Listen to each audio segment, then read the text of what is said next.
Hello and वालेकुम। तो आज है एक्सरसाइज 3.2 और इसमें आपको सॉल्व कराऊंगा लोगैथम। और लोगैथम किस तरह निकालते हैं लॉग टेबल के थ्रू। तो सबसे पहले है क्वेश्चन नंबर 1 232.92, इसका दिखाता हूँ। तो ये भी आपके सामने मैंने क्वेश्चन लिख दिया। और सबसे पहला स्टेप ये होता है, स्टेप 1, कि आपको इसका साइंटिफिक नोटेशन निकालना होता है, मतलब छोटे फॉर्म में ले आना होता है। तो इसको मैं ले जाऊँगा 2.3292 और साइंटिफिक नोटेशन का मतलब क्या है, मल्टीप्लाई बाय 10⁻⁴ में आंसर आएगा। और पावर कितनी आएगी, तो पावर का रूल आपको मैंने लास्ट वीडियो में बताया था कि अगर बड़े से छोटे में जाते हैं तो पावर पॉजिटिव आती है। और कितनी पॉजिटिव आएगी, तो आप देख सकते हैं डेसिमल को हम यहाँ से यहाँ ले गए, तो आप कितने डिजिट आगे ले गए हैं, 2 डिजिट, तो आपकी पावर जाएगी 10⁻²। तो अब आपका फर्स्ट स्टेप हो गया। आपका ये जो 2 है ना, ये आपके आंसर का पहला डिजिट है, सही है, मतलब आपका आंसर आएगा 2 पॉइंट कुछ। अब नेक्स्ट स्टेप बताता हूँ।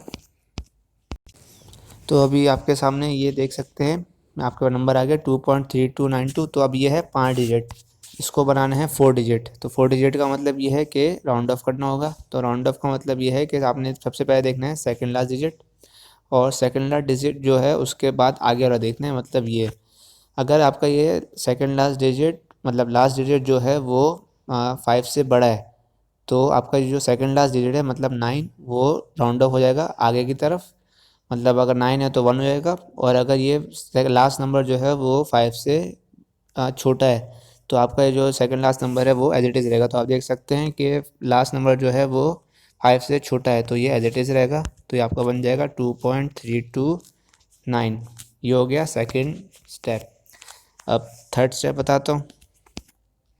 तो अब ये आपके सामने 4 डिजिट नंबर बन गया। अब ये स्टेप में ये करना है कि आपने पहले 2 नंबर लिए, ये 3।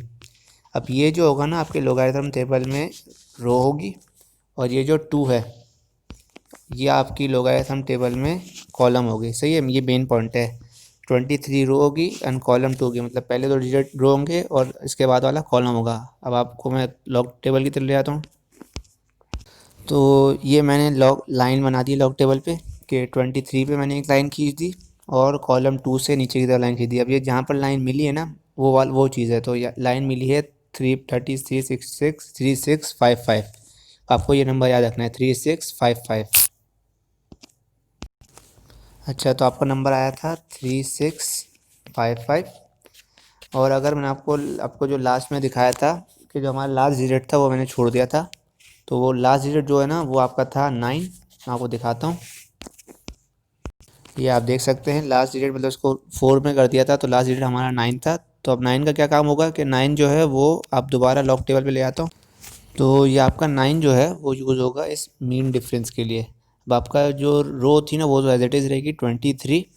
अब आपका जो कॉलम होगा ना वो हो जाएगा 9, मतलब जो आपका लास्ट डिजिट था। तो 9 पे आप ये कॉलम देख सकते हैं, आपको इससे लाइन खींच के बताता हूँ। तो अब आपका जो 9 कॉलम और 23 रो पे नंबर है 17। तो इस 17 का यूज़ कैसे होगा आपको बताता हूँ। तो अभी आपके पास 2 डिजिट आ गए थे, 3655 और दूसरा आया था 17। अब इसमें लास्ट स्टेप क्या करना है, इन दोनों को कर देना है ऐड। तो अभी इधर आपका आंसर आ जाएगा, तो इधर आपका आंसर आ जाएगा 3672। अब मैं आपको आंसर की तरफ ले आता हूँ। अच्छा, अब आप इस तरह आंसर में देख सकते हैं, पहला डिजिट तो वही था जो आपको फर्स्ट स्टेप पे बताया था कि साइंटिफिक नोटेशन से निकलेगा।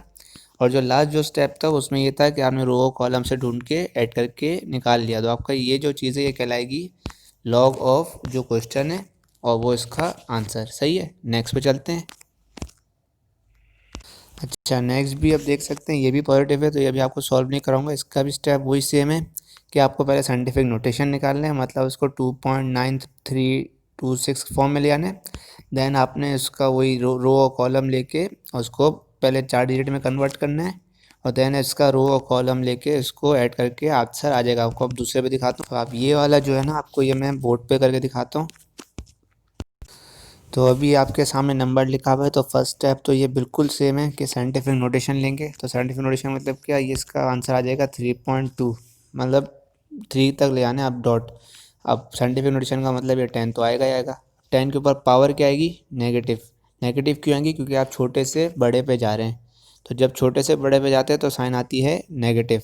और कितनी नेगेटिव आएगी, 1 2 3 4। 4 डिजिट आगे का यहाँ से यहाँ तक, तो आपकी पावर आ जाएगी 3.2 इंटू 10⁻⁴। अब नेक्स्ट स्टेप बताता हूँ।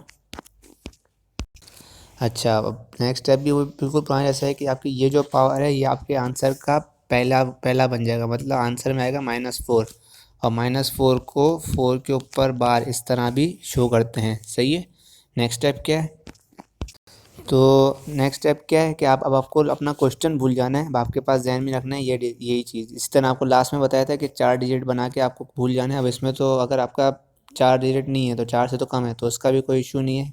तो इसमें सबसे पहला स्टेप ये करना है कि आपके जो पहले रो डिजिट है ना, ये आपके बन जाएंगे रो, और ये आपका लॉग टेबल के अंदर बन जाएगा रो। अब कॉलम तो है नहीं, तो कॉलम हमारा हो जाएगा 0। कॉलम हो जाएगा 0, मतलब 32 रो एंड कॉलम 0। अब इसको लॉग टेबल पे देखते हैं। तो ये लाइन ड्रॉ कर दी है, तो आपका बन रहा है 32 रो और कॉलम 0 पे 5051। अब मैं आपको बताता हूँ आगे क्या करना है। अब आगे लास्ट स्टेप क्या करना है, 4 को एज इट इज़ रख दिया, 5051 को एज इट इज़ रख दिया, तो आपका आंसर आ गया। अब इसी तरह अगर मैं आपको नेक्स्ट पे ले आता हूँ, इसमें तो आपका सिंपल इसलिए हो गया क्योंकि आपके पास एडिशन नहीं करनी होती, एडिशन नहीं थी, क्योंकि आपके पास डिजिट जो बना था वो तो 2 ही बने थे। लेकिन अगर 2 से ज़्यादा बनते तो उसमें वही पुराना स्टेप होता है। वो नेक्स्ट करके दिखाता हूँ। नेक्स्ट आपका ये मैं आपको करके दिखाता हूँ 0.3206। तो पहला स्टेप क्या है, इसको साइंटिफिक नोटेशन में ले आना है। तो पहला स्टेप तो आपने किया 3.2 लिख दिया, 3.206 में पूरा लिखते हैं। नेक्स्ट में क्या किया, मल्टीप्लाई बाय 10 तो आएगा क्योंकि आपका साइंटिफिक नोटेशन है। अब पावर क्या आएगी, पावर आएगी नेगेटिव, क्योंकि आप जा रहे हैं छोटे से बड़े में। और कितनी नेगेटिव आएगी, आप एक डिजिट आगे गए, तो इसका मतलब है -1। 3.2 इंटू 10⁻⁻1, और ये जो चीज़ है ये आपका बन जाएगा आंसर का पहला पार्ट, मतलब -1 लिखें या 1 के ऊपर बार। सही है। नेक्स्ट स्टेप बताता हूँ। तो ये मैंने जो साइंटिफिक नोटेशन बनाया था वो ये रहा। अब आपको लॉग टेबल में कैसे देखना है, ये जो पहली डिजिट है ये बन जाएगा 32, जो बन जाएगा वो बन जाएगा रो, और ये जो 0 है ये बन जाएगा कॉलम। तो 32 रो एंड 0 कॉलम। तो ये मैंने हाईलाइट कर दिया, 32 रो और 0 कॉलम पे आपके पास बन रहा है दोबारा 5051। अच्छा, अब आपने इन तीनों से तो आप लोग पता चल गया कि एक बन रहा है 5051। नेक्स्ट जो ये लास्ट है ना, ये आपको देखना है वो एडिशन टेबल में। तो इसकी एडिशन टेबल पे आपको वैल्यू बताता हूँ क्या आ रही है। तो टेबल पे आपकी वैल्यू आ रही है 8। आपको नज़र नहीं आ रहा होगा, लेकिन तरीका आपको वही सेम रखना है कि रो तो एज इट इज़ रहेगी, कॉलम जो है वो आपका लास्ट में जो नंबर लिखा होगा वो होगी। तो आपके पास वैल्यू आ रही है 8।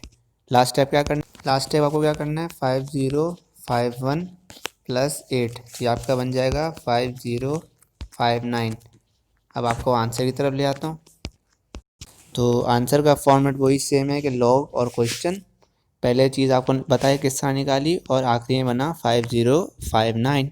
तो बस आज की वीडियो यहीं तक थी। प्लीज़ लाइक एंड सब्सक्राइब करना ना भूलें। प्लीज़ मैं बहुत मेहनत करता हूँ, तो आप प्लीज़ सपोर्ट किया करें। Thank you.